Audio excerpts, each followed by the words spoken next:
ನಮ್ಮ ಸಮಾಜ ಬಹಳ ಹೆಚ್ಚಿನ ಸಂಖ್ಯೆಯಲ್ಲಿದೆ. ಸೊ ನಮ್ಮ ಸಮಾಜಕ್ಕೆ ಇಲ್ಲಿವರೆಗೆ ಈ ಕಾಂಗ್ರೆಸ್ ಸರ್ಕಾರದಲ್ಲಿ ನಾವೆಲ್ಲ ಸಮಾಜ ಮುಖಂಡರೆಲ್ಲ ಇವಲ್ಲ, ನಾವು ಯಾವ ಪಕ್ಷದವರಲ್ಲ. ಇವತ್ತು ಬಂದವರು ಯಾವುದೇ ಪಕ್ಷದವ್ರು ನಾವೆಲ್ಲ ಸಮಾಜದವ್ರು ಇದ್ದೇವಲ್ಲ, ಸಮಾಜ ವತಿಯಿಂದ ನಾವು ಬೇಡಿಕೆ ಮಾಡ್ತಾ ಇದ್ದೇವೆ ಇವತ್ತು. ಸೊ ನಮ್ಮ ಸಮಾಜದ ಏನೋ ಒಂದು ಸಂಖ್ಯೆ ಇದೆ, ಈ ಸಮಾಜದ ಸಂಖ್ಯೆದ ಅನುಸಾರ ಮಾನ್ಯ ಸಿದ್ದರಾಮಯ್ಯ ಸರ್ಕಾರದಲ್ಲಿ ನಮ್ಮ ಲಾಡ್ ಸಾಹೇಬರಿಗೆ ಮಂತ್ರಿ ಸ್ಥಾನ ಸಿಕ್ಕಿತ್ತು. ಸೊ ಈಗ ಮತ್ತೆ ಹೊಸ ಸರ್ಕಾರ ಈಗ ರಚನೆ ಆಗ್ತಾ ಇದೆ. ಈ ಹೊಸ ರಚನೆ ಆಗ್ತಂಥ ಸರ್ಕಾರದಲ್ಲಿ ತಮ್ಮೆಲ್ಲರಿಗೂ ಗೊತ್ತಿದೆ ಲಾಡ್ ಸಾಹೇಬರು ಏನಿದ್ರು ಮತ್ತು ಏನು ಹರ ಅಂಬತ್ತು ತಮ್ಮೆಲ್ಲರಿಗೂ ಗೊತ್ತಿದೆ. ಸೊ ನಾವು ನವೆಂಬರ್ನಲ್ಲಿ ಒಂದು ಕಾರ್ಯಕ್ರಮ ಮಾಡಿದ್ದೆವು. ನಮ್ಮ ಮರಾಠ ಸಮಾಜ ಒಂದು ಬಿದರದಲ್ಲಿ ಸ್ವಾಭಿಮಾನಿ ಮರಾಠ ಅಂತ ಒಂದು ಇದರ ದೊಡ್ಡ ಕಾರ್ಯಕ್ರಮ ಮಾಡಿದ್ದೆವು. ಆ ಟೈಮಲ್ಲಿ ನಮ್ಮ ಸಮಾಜದ ಮಂತ್ರಿಗಳು ಬಂದಿದ್ದರು.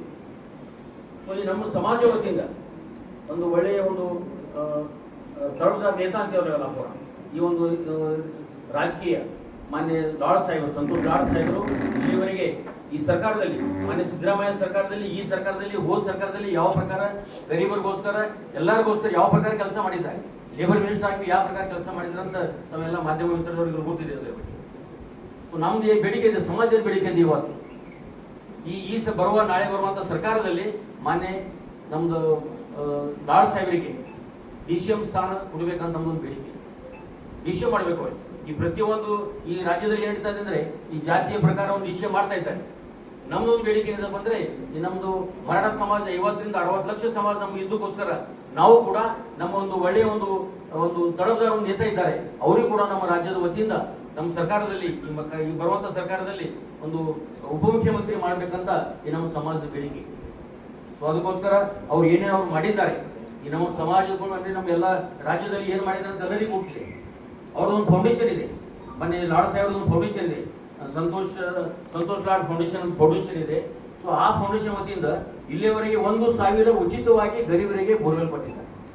ಅವ್ರ ಕಲಗಡ್ಗಿ ಕ್ಷೇತ್ರ ಇರ್ಬೋದು, ಅವ್ರ ಧಾರವಾಡ ಕ್ಷೇತ್ರ ಇರ್ಬೋದು, ನಮ್ಮ ಬೀದರ್ ಕ್ಷೇತ್ರ ಇರ್ಬೋದು, ಬಳ್ಳಾರಿ ಕ್ಷೇತ್ರ ಇರ್ಬೋದು, ಎಲ್ಲ ಕಡೆ 10,000 ಫ್ರೀ ಆಗಿ, ಯಾವುದೇ ಒಂದು ಚಾರ್ಜ್ ಇಲ್ಲದ್ರೆ 10,000 ಜನರಿಗೆ ಅವರು ಒಕ್ಕಲಿಗರಿಗೆ ಫ್ರೀ ಆಗಿ ಒಂದು ಬೋರ್ ಕೊಟ್ಟಿದ್ದಾರೆ. ಅವ್ರಿಗೆ ಮೋಟ್ರಿಗೆ ಸಾಕು. ಸೊ ಅದರಿಂದ ನಾವು ಫೌಂಡೇಶನ್ ಒಳಗೆ ಭಾಳ ಕೆಲಸ ಮಾಡಿದ್ದಾರೆ. ಆ ಫೌಂಡೇಶನ್ ಒಂದೆರಡು ಕೆಲಸ ಆಗಿಲ್ಲ, ಲಕ್ಷಾಂಗಟ್ಟಲೆ ಅವರೆಲ್ಲ ಕೆಲಸ ಮಾಡಿದ್ದಾರೆ. ಯಾರು? ಸಂತೋಷ್ ಲಾಡ್ ಸಾಹೇಬರು. ಸೊ 4,000 ಈ ಅಂಗವಿಕಲರಿಗೆ 4,000 ಅಂಗವಿಕಲರಿಗೆ ಮುಫತ್ತಾಗಿ ಉಚಿತವಾಗಿ ವೆಹಿಕಲ್ ಕೊಟ್ಟಿದ್ದಾರೆ. ಅಂಗವಿಕಲರಿಗೆ 4,000 ಅಂಗವಿಕಲರಿಗೆ. ಸೊ ಅದರ ನಂತರ ಈ ಹೆಣ್ಣು ಮಕ್ಕಳಿಗೆ, ಅಕ್ಕ ತಂಗರಿಗೆ, ಈ ಮಂತ್ರಿ ಒಂದು ಹಾಲಿಡೇ, ಅವ್ರು MCL ಪೀಡ್ ಅಂತೀವಿ ನಾವೆಲ್ಲ, ಆ ಒಂದು ಸಮಯದಲ್ಲಿ ಒಂದು ಹಾಲಿಡೇ ಕೊಟ್ಟಿದ್ದಾರೆ. ಸೊ ಅದೇ ಪ್ರಕಾರ ಲೇಬರ್ ಮಿನಿಸ್ಟರ್ ಇದ್ದಾಗ ಅವರು ಯಾವ ಒಂದು ತಿಳ್ಕೊರಿ ಒಂದು ಲೇಬರ್ ಹೋಗಿ ಅಲ್ಲಿ ಒಂದು ಹೊಸ ಕೆಲಸ ಮಾಡ್ತಾ ಇದ್ದಾರೆ ಅಥವಾ ಯಾವುದೊಂದು ಮಾಸ ಕೆಲಸ ಮಾಡ್ತಾ ಇದ್ದಾರೆ ಲೇಬರ್.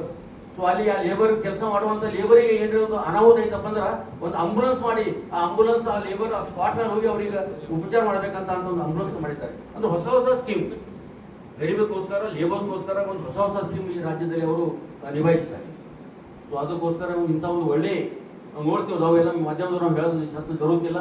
ಯಾಕಂದ್ರೆ ಯಾವ ಪ್ರಕಾರ ಅವ್ರು ಕೆಲಸ ಮಾಡ್ತಾ ಇದ್ದಾರೆ, ಎಷ್ಟು ಬುದ್ಧಿಜೀವಿ ಇದ್ದಾರ, ಎಷ್ಟು ಆಕ್ಟಿವ್ ಇದ್ದಾರ, ಎಲ್ಲ ಸಮಾಜದವ್ರಿಗೆ, ಬುದ್ಧ, ಬಸವ, ಅಂಬೇಡ್ಕರ್, ಶಿವಾಜಿ, ಎಲ್ಲ ಸಮಾಜದವ್ರಿಗೆ ಎಲ್ಲ ಒಳ್ಳೆ ಕಾರ್ಯಕ್ರಮ. ಮೊನ್ನೆ ಒಂದು ಕಾರ್ಯಕ್ರಮ ಮಾಡ್ತೀವಿ ಬೀದರ್ನಲ್ಲಿ. ಅವರು ಛತ್ರಪತಿ ಶಿವಾಜಿ ಮಹಾರಾಜ್ ಅಂಬೇಡ್ಕರ್ ಜಯಂತಿ ಮಾಡಿದ್ವಿ, ಬೀದರ್ನಲ್ಲಿ ಜಯಂತಿ ಮಾಡಿದ್ವಿ. ಅಂದ್ರೆ ಒಂದು ಸೋಷಿಯಲ್ ರಿಫಾರ್ಮರ್ ಯಾರು ಇರ್ತಾರ ನಮ್ಮ ದೇಶದಲ್ಲಿ, ಯಾರು ಸೋಷಿಯಲ್ ರಿಫಾರ್ಮರ್ ಅವರೆಲ್ಲರಿಗೆ ತಗೊಂಡು ಹೋಗುವಂತ ಒಂದು ಕೆಲಸ ಅವ್ರು ಮಾಡಿದ್ದಾರೆ, ಏನೋ ಮಾಡ್ತಾ ಇದ್ದಾರೆ. ಅವರು ಇದು ಗೌರ್ಮೆಂಟ್ ಶಾಸನದಿಂದ ಆಯ್ತು, ಈ ಸ್ವಂತ ಆಗಿ ಒಂದು ಸ್ವಂತ ಅವ್ರ ಫೌಂಡೇಶನ್ದಿಂದ ಎಷ್ಟೋ ಲಕ್ಷಾಂತರ ಕೆಲಸ ಮಾಡ್ತಾ ಇದ್ದಾರೆ. ಸೊ ನಾವು ಅದಕ್ಕೋಸ್ಕರ ನಮ್ಮ ಸಮಾಜದ ವತಿಯಿಂದ ಮಾನ್ಯ ಸಂತೋಷ್ ಲಾಡ್ ಅವರಿಗೆ ಉಪಮುಖ್ಯಮಂತ್ರಿ ಸ್ಥಾನ ಕೊಡಬೇಕು, ಏನೇ ಕೊಡಲೇಬೇಕು. ಯಾಕೆ ನಮ್ಮ ಹಕ್ಕಿದೆ, ನಮ್ಮ ಸಮಾಜದ ಹಕ್ಕಿದೆ, ಏನೇ ಕೊಡ್ಬೇಕಂತ ಹೇಳಿ ನಾವು ಈ ನಮ್ಮ ಸಮಾಜದ ವತಿಯಿಂದ ಇವತ್ತು ಬೇಡಿಕೆ ಮಾಡ್ತಾ ಇದ್ದೇವೆ. ಸೊ ಮುಂದಿನ ಮಧ್ಯದಿಂದಲೂ ನಮ್ಮ ಗುರುಗಳ ಬಗ್ಗೆ ಮಾತಾಡ್ತೀವಿ. ಈ ನಮ್ದು ಸಮಾಜದ ಜಿಲ್ಲಾ ಅಧ್ಯಕ್ಷರಾದಂಥ ಶ್ರೀ ಸನ್ಮಾನ್ಯ ದಿಗಂಬರ ಮಾನ್ಕರಿ ಸರ್ ಮಾತಾಡ್ಬೇಕಂತ ಅವ್ರನ್ನ ಕೇಳಿದ್ರು.